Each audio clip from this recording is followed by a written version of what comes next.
लोहगडावरून दरीमध्ये ढकलून देत पुण्यातील सिया गोयल आणि तिचा बॉयफ्रेंड चेतन चौधरी यांनी सियाच्या होणाऱ्या नवऱ्याचा म्हणजेच केतन अगरवालचा खून केलाय। सुरुवातीला अपघात वाटणारा हा प्रकार पुढे घातपात असल्याचं समोर आल्यानं एकच खळबळ उडाली। पोलिसांनी सिया आणि चेतनला अटक केली आहे। न्यायालयानं त्यांना 7 दिवसांची पोलीस कोठडी सुनावली होती।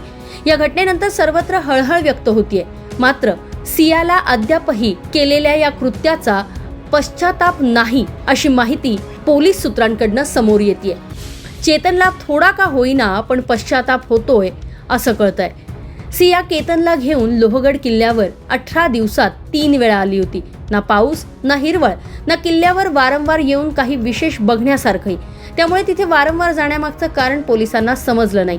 त्यात 18 जूनला सियानं मी थकून दरीजवळ बसले आणि केतनला पाणी मागितलं आणि पाणी देताना त्याचा बॅलन्स गेला आणि तो खाली पडला अशी स्टोरी तिने तिच्या घरच्यांसह केतनच्या घरच्यांना आणि घटनास्थळी आलेल्या पोलिसांना सांगितली होती। त्या कपलने पहिल्यांदा 31 मेला लोहगड किल्ल्यावर व्हिजिट केली होती, कारण केतन अगरवाल केसामध्ये जो डिसीज आहे त्या डिसीजला ट्रेकिंगचा शॉक होता आणि त्याच्यानंतर तो त्या केसमध्ये त्या दिवशी आणि त्याचे काही दिवसामध्ये हे आयडिया जे आहे ते दोघे अक्यूजचे मनात आला की त्याला त्या ठिकाणून पुश केला जाऊ शकते का असा विचार त्याने सुरू केला।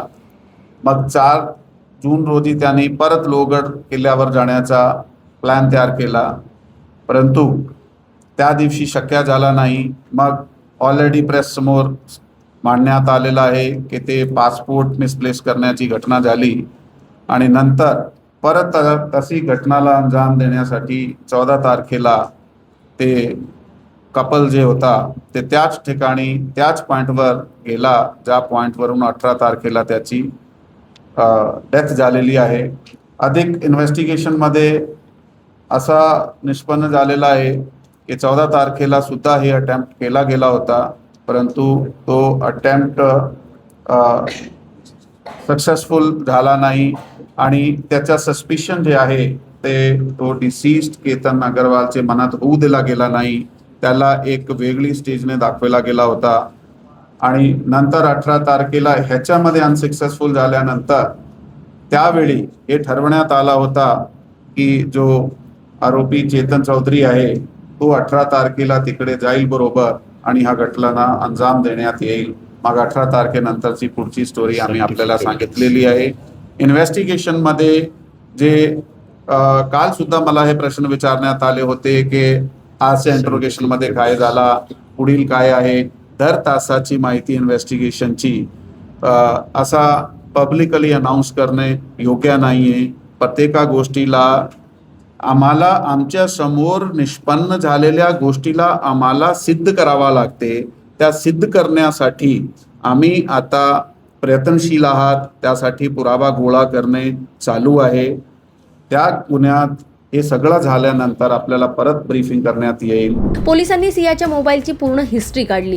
चेतन आणि सिया यांच्यामध्ये तब्बल 2004 कॉल झाल्याचंही समोर आलं आणि विशेष म्हणजे हे सगळे कॉल सिया आणि केतनचं लग्न ठरल्यापासूनचे होते।